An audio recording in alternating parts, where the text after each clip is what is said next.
All right, great. We are going live on YouTube.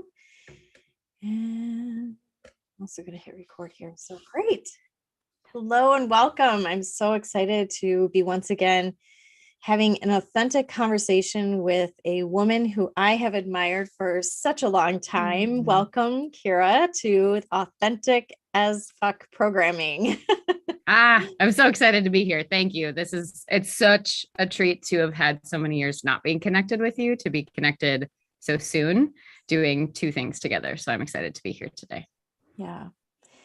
I'm going to see what I can do about the reverberation. Are you getting the reverberation? Mm-mm. Okay. Great. Let me do this. There.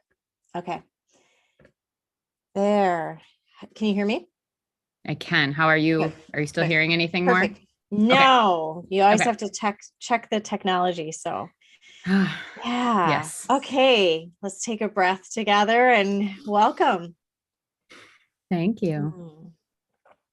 So I love the topic of authenticity because it was I think it's something like for me in my life, I've strived to be as authentic as possible. And there's a lot of barriers to it that I personally have. So I'm curious to kind of dive into this topic with you.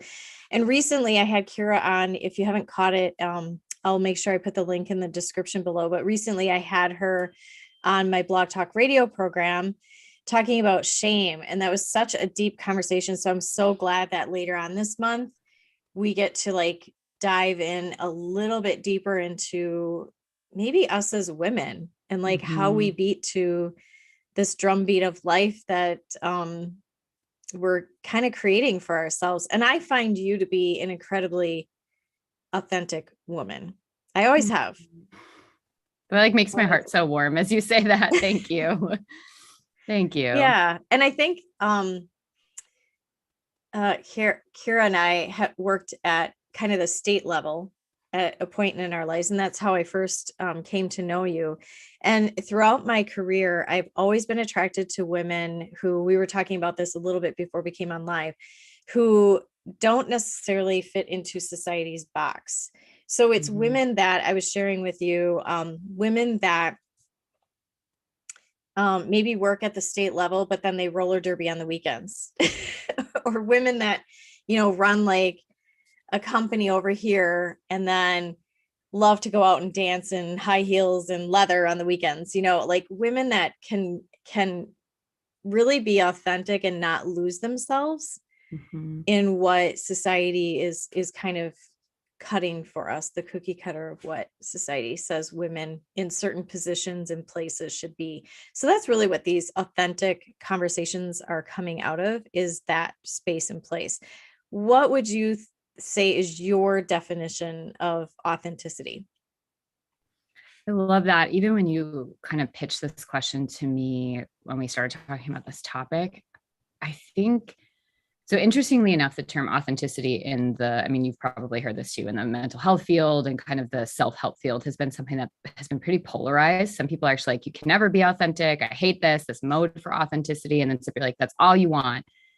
What I really think authenticity is at its core, and where I think we got lost in it and tried to make it kind of a goal to get to, is that authenticity is a process of self discovery and allowing that discovery process to happen and unfold in your life. And so we talked about this in our blog talk radio, but Mm-hmm. really I think about authenticity as kind of in opposition to shame and performance driven Mm-hmm. living. This feeling like we have to be something for everybody else or show up as we are. And I just reread The Gifts of Imperfection. I think 2021 was the 10-year anniversary of it. I think so, yeah. And she talks in there about the difference between fitting in and belonging, and fitting Mm-hmm. in being this drive to get approval by everybody else, and belonging, trusting that you have a place as you are. And I think that is really what authenticity is how do you trust in that and hold space Mm-hmm. to feel secure and grounded in yourself, and be vulnerable enough to trust that the world can see you and accept you and celebrate you for who you are, maybe not all the time, because we can probably talk about that and what gets in the way of it. But this idea of then being open to the unfolding and the changing. Because the other thing I think, and we can probably get into this more too, but I think authenticity, when I was younger, it was like, well, I'm going to be this person because this is who I am. And I'm going to show people this, and I'm not going to care what people think. Well, over time, that person changed. But then I got so kind of like counterculture identity of like, I'm going to be this to show this, that was at some point no longer authentic, but was becoming a performance. So I think, this idea of process oriented living and allowing that process of self-discovery to show up really is what lands with me the most. Yeah. I always think about when you talked about fitting in, belonging, and I love that book by Brene Brown, The Gifts of Imperfection is such a great piece of work to keep going back to for authenticity. But if I have to fit in somewhere in order to belong, that's not a space I want to be a part of, at least not for very long, you know? Yeah. And so how do we show up authentically and still be in spaces and places where we have a sense of belonging? Because belonging is so important. I mean, in many ways, belonging is, it's on Maslow's hierarchy of needs, is one of our key basic, things we have to have in life. To have a sense of love and belonging is super important. How can you do that authentically without feeling like you have to fit in and be what others' expectations are versus your own? And I know I've always felt very uncomfortable in spaces that I maybe have a sense of belonging, but that in order to belong, I've had to change something about me to fit in with the characteristics or the desires of somebody else. And that's not really belonging anymore. So your authenticity is, your definition is, it's the opposite of shame, and that there's a sense of belonging without having to fit in. Like, those are key features of what you define as authenticity, which I love. Yeah. And I think the shift from, we're such a productivity and output driven culture. We have to get to this point, act this way, play this part, do these things. And so if we think about it as for schooling, for our jobs, for partnerships, for aspects of self. And so there's kind of this conveyor belt of identity development and these check boxes to fit. And I think, the other thing is thinking about the process of getting, even if those are actually check boxes you want, but getting to that place where you realize, how can I be present in the process of discovering myself on the road to doing these things? And how do I want to show up each day, each moment that I am kind of in that process of living? Yeah. What are some of the things that you feel have maybe held you back at different times in your life from being authentic? I mean, I think, probably the theme of all of them would just be that fear of judgment. I have I think especially, so I went through a lot of childhood trauma, and being moved around to different family homes, and that sort of insecure attachment, I think as a kid, laid a little bit of a heavier foundation for that disruption, that fear of rejection. But I think all of us have it, even without childhood trauma.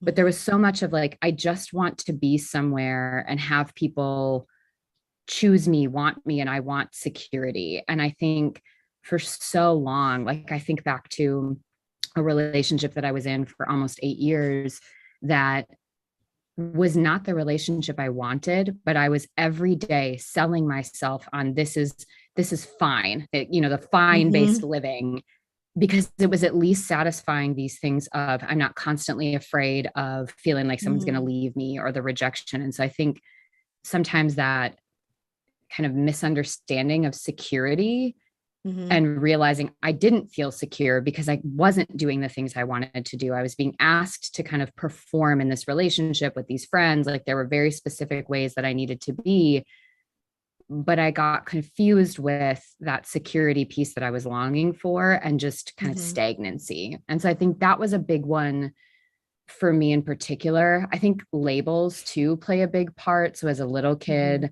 being labeled as dramatic or emotional. And so kind of this desire to share your opinion or showcase your style or things that maybe felt too out there, because, it's the cult of the average. We all just we want to be successful and stars, but also in the average pot at the same time. Yeah. And so there was this, if I deviate too far from the average, then what happens when you're out there? And I honestly, I think as a business owner, it's been the same things, but I think a lot of it is like the imposter syndrome component of feeling like as you start to break away and you live your authentic self, you're not better or worse than anybody else, but that difference starts to feel, you start to see shame creep in quite a bit. And it's like, oh no, you're getting too far away. You're doing these things. Do you think you're better than everybody else? You don't deserve success. You should, all of those talking points.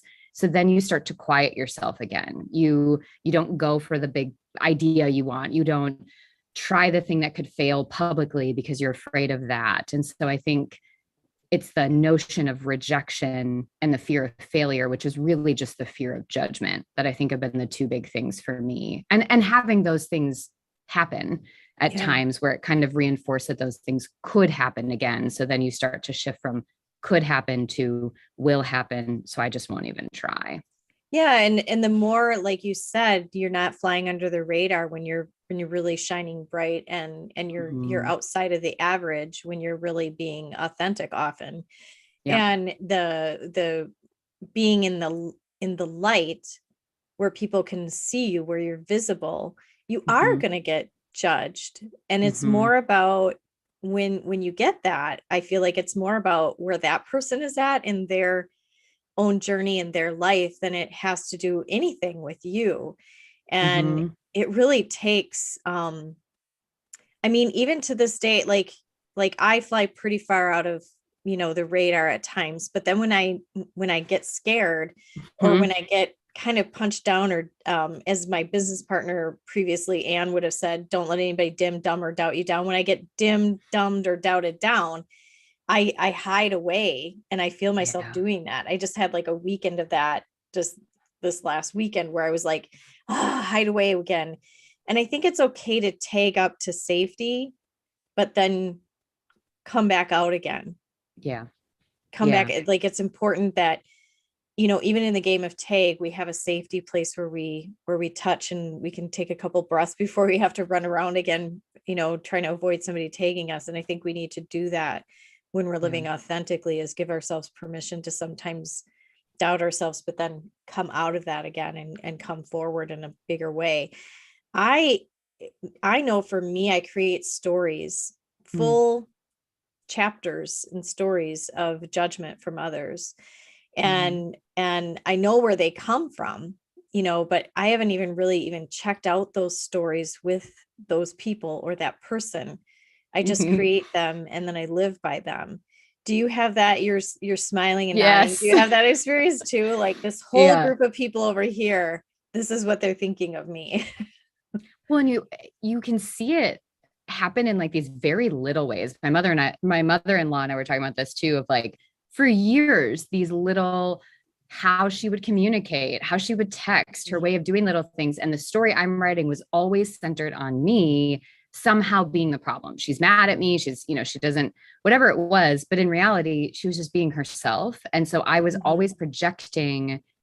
And I think about this now, like the drama triangle and that hero, victim, villain. I think about when my shame comes into play, I'm always writing myself as a character in someone's story. Typically it's all three of those, but it's at least one of them. So I'm overinflating my role with everybody else, projecting this shame onto them. But I've been doing it for so long, it just becomes what I assume is reality. I can't see it anymore as a narrative I'm telling myself. It feels like, no, this is objective. Everyone sees this. This is true. And that's, if we've been doing this for years, because for most of us, that switch away from authenticity happens around middle school, if not a little bit before, where we start performing, we start hiding, we start masking.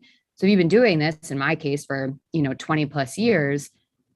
It feels really difficult to start to be like, all right, I'm going to be authentic, because even that feels like a performance, because I think most of my coaching clients, therapy patients, their question is like, but who am I? If I'm not performing, the scary part is, how do I even figure out what authenticity means when I don't know what that answer is. I don't know if this is the style I like or the style I sold myself on. I don't know if this is the job I want or the job I fell into, that kind of piece too. Yeah. I think it's like the scene in The Runaway Bride, Yes. with Julia Roberts, where she goes to the cafe and she tries all the eggs to Yes. decide like which of the eggs do I like, because I don't Yes. know. And I think that I've tried on lots of different, at 51, I've tried on lots of different types of how to live. And I think at 51, I finally feel like I'm living as authentically as I've ever lived in my entire life. And some of the worst things have happened to me, that some of the fears that I had about living authentically have occurred. Yeah. They have, like, it actually happened. So the things we ruminate on or worry about, they actually happen. And guess what? I'm still okay. Not only am I okay, like I'm better than okay. I just had a poke in my, you know, trying on things, I guess, or being visible a couple of weeks ago, which I think when you're visible and you're like out there, speaking or doing authoring books or different things like that, you're putting yourself out there, you're in the arena, right? And I had a person kind of come forward and make a public comment on one of my public posts on my page. And that was always like my worst fear. That was all, and it happened. And I felt okay. And so it happened, it was public. And one of the biggest things you can do to me to like really hurt at my little girl is try to publicly embarrass me. Like that's a embarrassment equals anger often, or embarrassment equals a lot of things for me. And it happened and I was okay. And I didn't feel embarrassed. I actually felt like, oh, I know where this person is at. They're in hurt. Yep. And how can I respond, in a way that feels authentic to me and real to me, and also compassionate and kind to this person. My first response was take the whole post down. And then my second response was just take her post down. Just keep mine up there, but take her post down. And then I was like, no, I'm going to publicly answer this and in a way that feels good to me. And when that happens, I think we grow our courage. When the worst case scenario happens and we still are okay and we pull forward with integrity and dignity, I think we grow. Our wings just get bigger. Well, and I think, so I've had very similar situations. I think I might have even talked about it when we talked about shame, because it was really heavy on me for the last couple of months. And I feel like I finally processed it, but I got a bad review on Etsy for a worksheet that I was selling. And it was the same thing. Like within a matter of minutes, I was ready to shut my whole business down. Like I was looking into like legal ramifications of canceling contracts for this year for speaking events. And I'm like, I'm a fraud. This is terrible. So, someone's seen me and now everyone's going to know. And I think the other thing that gets confused is like, we want to live authentically, but like, it's sort of this like fantasy, wishful, authentic living. Like we want to live here, but in a utopia where nothing bad ever happens. And I think that is, again, setting us up to reverb back to the other side of hiding. And, even as you describe that, it's shifting the focus, not elevating your role in their story, elevating your role in yours. So who do I want to be? What's the character I want to play here? And how do I want to show up? And so, this values driven approach where you wanted to show up in a way that could hold space for this person and maybe their pain or their anger or their sadness or whatever, but also be true to who you are. And I think those moments where we're called to have courage to show up with kindness, I think are those defining pivot moments of authenticity. And because everything would be great. Like everybody would wear whatever they wanted, say whatever they wanted, do whatever they wanted, take the jobs they wanted. If nobody would ever say anything about it, the fear is always about the reaction from other people. And so if you can instead get really clear on who do I want to be and how do I want to show up in the world? And at the end of the day, have I done that in line with my values, my beliefs, whatever is important and kind of anchors or tethers somebody to the world? Then those moments become, it sounds hard to say exciting in the moment because they don't feel exciting, but they are. They're these very pivotal defining moments of what it means to be in that process of learning about ourselves. And, I think we also forget, I started biking.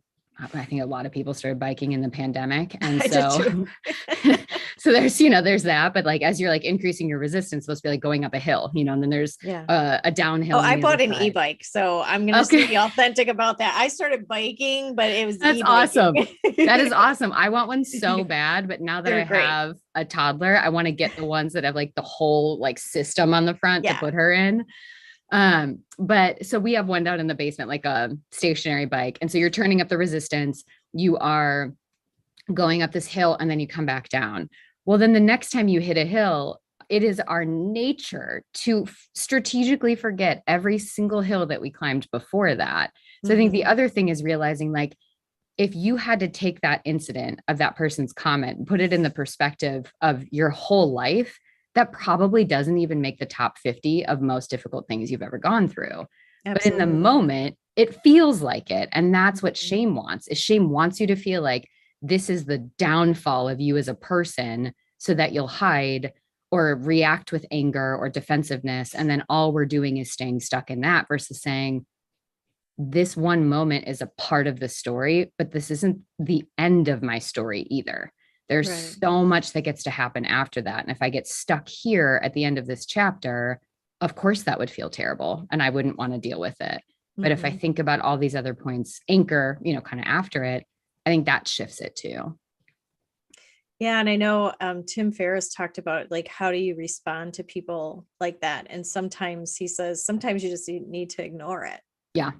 Like, it's not worth the time or energy in like responding. And then he said, and sometimes you need to address it, so I think it's deciding, when do you ignore it? When do you address it? And we're so like living in this call out culture, and I like to call it calling in. Like, can we be a calling in where we call each other towards each other? And my daughter recently kind of called me in, because we work really hard at our relationship and communication, and, with one another. And there was a blog I had written that was specific to her, and there was a few things she wanted me to change in it that felt more comfortable for her. And I know it was a really hard conversation for her to have with me, but she really took her time to like say, here's how I'm feeling. Here is my ask of, like, here's the underlying need I have. And then here is the ask, can you do it? And the conversation with her started with an invitation. It was, Mom, do you have time for us to talk about this? This is a really hard conversation. Yeah. And so I love that. Like, can we do that more often? I'm not fragile. Like, I'm not going to break, but I am tender. Can we do that more often with each other? Assume tenderness, assume sensitivity with each other, and stay in conversation, even if it's uncomfortable. Well, and to this idea of like, how often are we coming to hard conversations with that desire to connect and build a bridge? And I think a lot of that comes back to, we're a society built on comparisons. And I don't think as human beings, we can get away from kind of comparative culture. I think that's part of how we're wired, but we're constantly up and down comparing ourselves. So it's either somebody that's doing it better and we're pushing ourselves down. Maybe we're jealous, we're saying things about them or trying to bring them down so we feel better, or we're making judgments about people and trying to put them down in some way so we feel more secure and safe. And I think in those interactions, like the one that you had with your daughter, and obviously there's history and differences than maybe the comment you had on your blog post, but both of you were able to see the context of the full person showing up on the other side of the conversation, and really think about how to see this as an invitation to connect. And I think the thing that's difficult for us when we think about authentic living is we're so bullet point driven as a culture, rather than context driven, to see that all of us have screwed up. All of us have done something racist, sexist, some sort of component. And thinking about these ways of like, how do we get in sort of a universal space of understanding imperfection while being relentless in accountability? And I think we confuse accountability with public shaming a lot of the time. And I think that's the thing that scares me. I am completely okay being seen to learn. And I've had it happen. I've had it happen on a couple Instagram posts when I was still on social media, where people asked me to think about this in relation to maybe a Black woman in our community and how what I was saying might feel different for them. And I was like, gosh, that's so incredible to think about it that way. But the invitation was for me to grow rather than saying, you're a terrible human. You don't deserve to be here because you're saying something that's not inclusive of every person on the planet. And then humiliating me and shaming me because you're expecting perfection when we should be expecting process and growth. Yeah. Expecting us all to be humans, and humans make mistakes. Yeah. And I even think about it. So we're in the cusp of potty training. So I really just turned 2 on Saturday, and it's a totally, I mean, you've seen this obviously of years. And so much of this is a process of her communicating with us. And we very much take this approach of kind of, how do we empower you? And we're not making it a big thing. Like, she wants to explore it. Great. And one of the shifts that I was listening to a parenting podcast, and they talked about the shift from calling it an accident to a miss. So when she's wearing underwear and she has a miss, that just suggests, well, our goal is to get it to the toilet. We just missed. But there's no like association of like good or bad. When we talk about it as an accident, we're saying, okay, well, it's not your fault, but it was still bad. An accident still has some judgment associated with it. And I was just thinking about even these subtle messages that we use. And if we could just get curious about ourselves and how to communicate and connect with ourselves with that openness, I think that's sort of the starting point of authentic living, of getting to know who we are, why we feel this way, being excited to learn about our defenses, or, you know, whatever that might be. And the narratives we've had up till now, because like you said, you know where those stories came from. Yeah. They probably have nothing to do with the commenter. Or for me, they have nothing to do with maybe the review on something, you know, Etsy or whatever. They're backlogs of stories from way before. But how do we get curious about them and then really work to write them in a way that fits, and then take that same curiosity into the world with other people? And can we assume good intent even when it feels difficult? And I think, I don't remember if it was Brene Brown on, I think she's on Dax Shepard's podcast, and it might've been Tim Ferriss. She did one with Dax Shepard and Tim Ferriss too, that I was just listening to recently. I think it was on Dax Shepard's podcast, where she talked about how hard it is to show kindness to somebody who uses anger and shame to deal with their pain. And I think that's the hard part too, is like that comment. Or I even think about ways that maybe people have said stuff about clothes that I've worn. This used to happen to me a lot in some of my old jobs, of, you know, being too loud, being too flashy. I shouldn't do these things. And how do you step back and really think about what is the, like, how are they using judgment as a form to mask their insecurity? But it's really hard to show kindness to them when their method of dealing with their insecurity and pain is to make you feel hurt, because we want them to understand that. And I think that is authentic living, is about taking the ego out of it in that moment and realizing I don't need them to feel bad about what they did. I can provide an opportunity for them to learn how that affected me, but really show them kindness to see that they don't have to show up in the world with those defenses in order to be loved. Because as soon as I go against and defend it, I'm reinforcing that's the only way to feel safe, because now they're going to feel even more in that line of defense. I love that. Yeah. This has been so good dropping in with you and talking. And I think some of the key words I'm hearing are like curiosity, empathy, you know, validating other people's experiences. And the mantra I often use is from the 4 agreements, which is, I'm always doing my best. Like, and I trust everybody else around me is always doing their best. And my best shifts based on like where I'm resourced and how I'm resourced and things. But every single moment, I trust that I'm doing my best and other people are doing their best with how they're resourced and where they're at in this moment. So how can people get in touch with you? And I also want you to share your wonderful workbook with people to continue this work, you know, to have like supports and resources. That's the whole point of like doing the podcast and the YouTube channel is connecting women with the right resources and tools that they can expand and keep working on things in life. Yeah, I think the best way, honestly, so as I mentioned, I took myself off of all social media except for YouTube. But I would say the best way to get in touch with me just in general is to go to my website. So it's adversityrising.com. There's links there if people want to join my email list. And that's really where I communicate with people directly, is through that. And there's links to get to my workbook. And we could put a link in the show notes as well and put that, code that we have so we can offer if that is a resource people want. So the workbook that Christy's talking about is a 4-part workbook that I created on self-love and self-care. So it's really my approach to thinking about self-care is the integration of self. So getting to know our past self, our present, and our future, and really integrating that into a way that makes sense and is, again, that process-driven living. Ooh, that was a mouthful.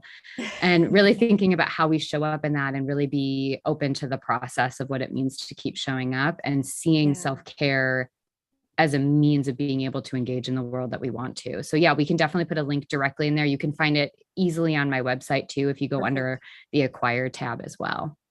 Wonderful. Well, it was great connecting with you. You too. I love hearing your mama stories. My kids are all adults now. But I remember those times and just, eat it up. Yeah. It's so good. Yeah. Yes, absolutely. Yeah. Thank you so much for your wisdom, and thanks for joining me today and playing a little bit in my playground. Hopefully someday I can play in your playground coming up. Yes, please. Yeah.